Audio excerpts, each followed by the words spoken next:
Is this thing on? Welcome back to Big Mouth and fancy seeing you here in June. I'm very welcome, my friends, and especially my enemies. Come in, sit down, no touching. I don't do the touching. Are you feeling charitable? Then please make this happy face even happier by smashing the subscribe button and the like button. And please do follow me on Twitter at Movies TV Mad. And welcome to Monday's edition of the dceu Daily. Yes, it's the start of another week here on Big Mouth, and we are talking about Mattson Tomlin. Is that his name?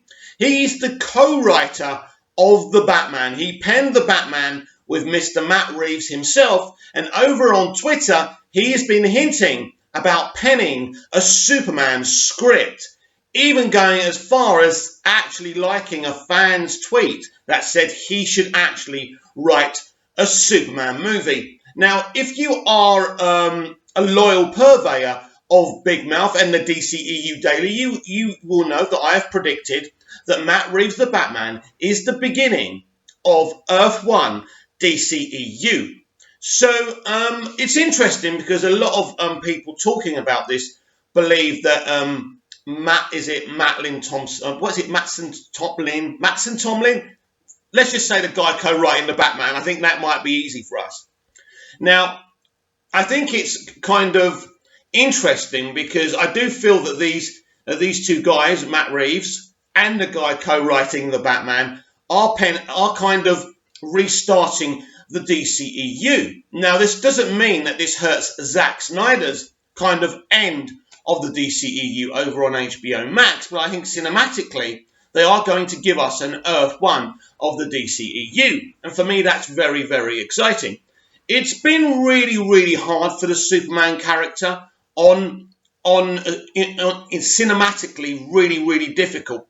I believe that Tom Welling, Brandon Routh, and Henry Cavill are brilliant actors. They've done a great job with the character, but the ghost of Christopher Reeve won't go away. It's because he was the first. He was really, really good, and he means a lot, especially to 70s and 80s kids like me. Now, I'm kind of different. I'm a massive fan of Christopher Reeve's Superman, but I also love Henry Cavill's Superman. I've been very embracing of the new way Superman's been portrayed in the DCEU. Unfortunately, many other people from my generation are not like that. They're obsessed with Christopher Reeve's Superman, and they want that kind of style of film to be what Warner Brothers does with the character. And I always said there can be a balance struck where you can have the lighter kind of optimistic Superman, but you can mix him in with a darker tone film as well, but you can also lighten it up. But I don't know what kind of way the Batman's going to be. One thing I will say for the Batman, it's probably going to be very faithful to the comics. This is a film that's going to introduce a new era of the Rogues Gallery, very faithful to the comics. And I also feel that Batman will be very faithful to the comics. And I think the Batman will start to introduce the Batman family. Dick Grayson, Jason Todd's version of Robin, they're going to do a lot of different things. And it's interesting to me that Robert Pattinson's Batman is starting as a young Batman, just starting out in this noir kind of great detective story. Now, there's lots of theories what kind of film it's going to be. Do I think it's going to be a darker movie? Well, Matt Reeves is interesting. His colour palettes are interesting. He's not necessarily a kind of director who is dark, but when you look at his Planet of the Apes movies, the two that he did, they were very compelling and very brutal and made a big commentary in the real world. Now, I'm not sure if the guy who co-wrote The Batman with him was involved in Planet of the Apes. I kind of guessed that he was, but I'm not sure. Comment down below and let me know about that. So, I believe the DCEU Earth 1 is being constructed. Now, there's always been this rumour, especially from Grace Randolph, and after everything that's gone on with Kathy Yan, who knows how reliable she is now, but she did say that something would happen in Wonder Woman 1984 to change the whole of the DCEU. Could set up this Earth 1, I'm predicting. And also Flashpoint is a very interesting movie. I think that will certainly set up this brand new Earth. The thing is, though, because the Flash is going to come, in 2022? So well after the Batman in 2021. I don't think that film's even been delayed in its release date, which is amazing. So yes, that's what I'm predicting, that the Batman will kick off Earth 1. And it makes sense for the people setting up Earth 1 to do more Earth 1 characters. And although Superman was the launch pad for the DCEU, I've never really believed that the Snyderverse is Earth 1. It could be Earth 2, it could be Earth 50, it could be Earth 150. Nobody knows. I do think they do need to start numbering them way down the road, though, because we haven't gone on this kind of multiverse thing. It will be very exciting to have multiple Earths. So right now, everything apart from the Joker movie is within the DCEU. So who knows what Elseworld Todd Phillips' Joker movie is a part of. We don't know that. But further down the line, there could be, a crisis on alternate Earths and on infinite Earths, should I say. And that would be very exciting if Phoenix was involved. But Phoenix doesn't seem like the kind of actor who'd want to do something kind of, as they view it, silly comic book stuff. But not for us. I mean, for us, it's awesome. But look, there's a lot of potential here if they are going to... I mean, there's been rumours since Justice League flopped that they were going to reboot the DCEU. And I think it's credit to Warner Brothers and the people involved that somehow they were able to survive Justice League and carry on with this version of the DCEU. I mean, a lot of studios would have just taken a break and started again. But they persisted, and the next movie they did was Aquaman that made $1 billion. A lot of time for that movie. It's so good. But I do believe an Earth 1 is being constructed, and the first chapter of that is the Batman. This is why I'm really excited to see the Batman, to see what kind of film we're getting. We discussed this before. This Batman is going to be a work in progress, and that's why his Batmobile doesn't look like the finished article.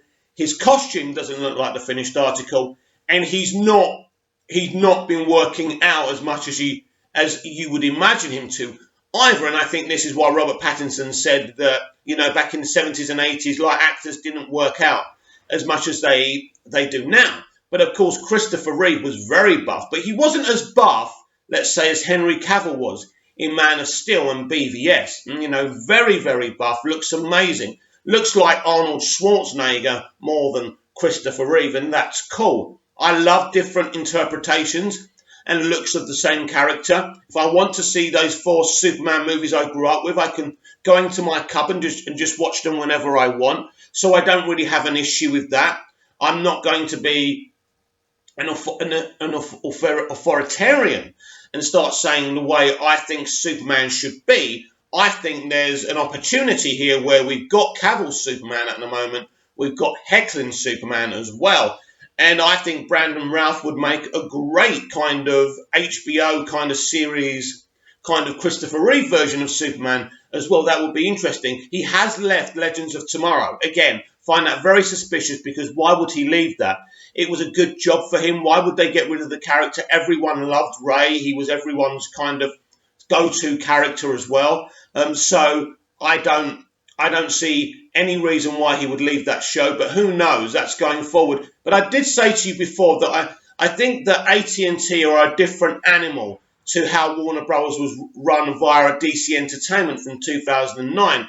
We read all about them in that Vulture article when Jeff Johns and Diane Nelson were talking about how they didn't seem to have any foothold in the Snyderverse, and that really frustrated them. But also, DC Entertainment are the people behind the Green Lantern movie. As you know, I think that movie's okay, but that movie also had issues, right? DC Entertainment were behind Superman Returns, a film that's okay, but has issues as well. And I think this is a different animal, because the difference between AT&T, they are a customer-focused brand, because they're a cable and wireless company. Very, very different. They're used to saying, hello, can I help you? Hello, are you having a nice Monday? You're the customer, we're your bitch. That's the difference. Now, studios traditionally don't care what the fans want or think. This is why a lot of them talk about fan entitlement, because they don't think we should be entitled to anything, even though it's us keeping them afloat. It's a customer service brand, the entertainment industry, but the entertainment industry have never understood that. And in the past, I mean, when you go back to Chaplin and Laurel and Hardy, they were giving people stuff that was brilliant. So that's what set the precedent. We'll decide what you're going to watch and you're going to like it. But in the modern era, it's become really, really problematic. We have very little variety in our cinemas. It's all about capes. And as you know, I love capes, but I want to see the JFKs and the Field of Dreams and, you know, your Goodfellas and all that. And we're not getting that now. So proud to be an 80s kid, by the way. I mean, we were fed on so much greatness in music, in bands and solo artists, in movies. The TV shows didn't have the production values they have today. But I still think the TV shows like The A-Team, Knight Rider, Murder, She Wrote were a lot of fun to watch. And at least you kind of went away happy. I think nowadays, if you watch a Netflix series, you're a bit depressed afterwards, aren't you? Because it's all about commentary in the real world. And so there's this kind of argument right now, like, should Superman be based in the real world? Should it be so realistic? And I think if we have another Superman, so if we have a cinematic Superman and an HBO Max Superman, which would be Henry Cavill, and I think that's what's going on right now, and that's what took from November to May to get Zack Snyder's Justice League announced, and I think this is where we're going. So I definitely think that the co-writer of the Batman will develop a Superman movie, and I think this will be a different actor. I was watching Dingus Bingus video. Dingus Bingus is a bit of an odd YouTuber because he always seems to want to talk about what's not going to happen. So it was really exciting, him talking about the co-writer of the Batman and the hits he's been putting out. But then he says, well, it won't happen until 2024, 2025, because Henry Cavill's doing The Witcher, even though Henry's always said he can do other projects as well as The Witcher, right? Many actors do more than 2 and 3 projects a year. So that's absolute nonsense. But I don't believe that this guy who co-wrote the Batman is doing a Superman movie for Henry Cavill. He's doing one for an Earth 1 Superman. I find that really exciting, that we could have multiple versions of each of these characters. That gives so much variety for creativity. It's something the MCU don't have yet, but it's very, very interesting if we divert to the MCU. I know that's not what we do here, but we should. Now, Doctor Strange is going to go into the multiverse of madness. That's one of the kind of films from this section of MCU films I'm actually quite excited about, because I think that's going to open up kind of the introduction of the X-Men characters. And if they are going to be played by the same people from the 20th Century Fox X-Men universe, that's the way you pull them out of that other universe. So I think they're already going into the multiverse. Kevin Feige is very bright and understands what needs to be done. He's lost 2 really good actors in Chris Evans and Robert Downey Jr., and he knows he needs to expand the universe. And this is what we need to do, and this is what AT&T need to do, and I think they understand that, and they know what the fans want. So I think having a multiverse and having 2 Supermans, maybe more, maybe the Val Zod version, the African-American version, I absolutely would love to see that. If that's the next Superman they're planning on doing, cool. If we got Henry Cavill on HBO Max, that's cool as well. I don't see it as a reason for people to be upset or anything like that. Personally, I think all that's very awesome. But we are going to get another Superman. There's no question about that. And I think this guy co-writing the Batman is very, very much involved. Lots of announcements to come. Very exciting announcements. We're still waiting to hear about David Ayer's Suicide Squad, if it's going to get its director's cut. I think it already has been greenlit. Who knows what they're waiting for, but people are still fighting, and I think there's another event on Twitter. Again, very, very, very exciting. Some really horrible things within our fandom right now, which really, really disappoints me, and I keep on repeating myself. These civil wars are getting very, very tiresome, and RT Snyder Cut seem to be in the middle of it. Apparently, RT Snyder Cut has changed leadership. They don't want to be too involved with the Ayer cut. And this is kind of really confusing to me. Surely you understand that the Ayer cut is part of Zack's vision. You understand that we need to see that before we see Zack Snyder's Justice League. I don't know why you wouldn't want to see this. I don't get it. If you wanted the Snyder Cut, if you loved this franchise, then you surely love David's movie and want to see it. So all this kind of divisiveness and people going at each other and accusing each other of bullying. But the most embarrassing, hideous thing is people going over to Zach. And I don't know if I've already said this. I think, Zach, you just need to unfollow everyone. Just make a little announcement on Vero. I'm going to be busy now. I won't be able to interact with you as much as I was. Unfollow them. Radio silence. If you want to tease us, you want to tease us. But I think it's time for the friendships with one of the most famous directors in the world right now to end. I know he's really grateful. I know he feels he owes us something, but he doesn't. We didn't do it.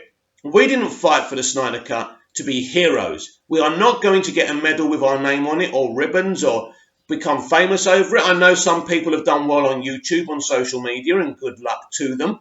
But at the end of the day, this nonsense has to absolutely stop. And that's enough of that conversation. It's very interesting with Zack Snyder's Justice League because it's going to be interesting when we see it.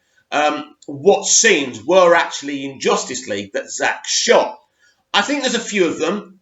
I think the fight with Superman and the other superheroes is something that Zack did as well. I recognise I don't know who was responsible for when the Flash was going to run after Superman and Superman turns like that. That looked like such a Zack Snyder scene. But who knows? I thought the Batman scene on the roof at the beginning of Justice League was Zack's, and it wasn't. So who knows? But it is going to be interesting to see what happens with that film, because I think definitely episodic, definitely a TV series that goes on for more than one series. We want to see Zack's total vision while they're developing this brand new Earth cinematically as well. But that's my prediction. But I want to know what you think, boys and girls.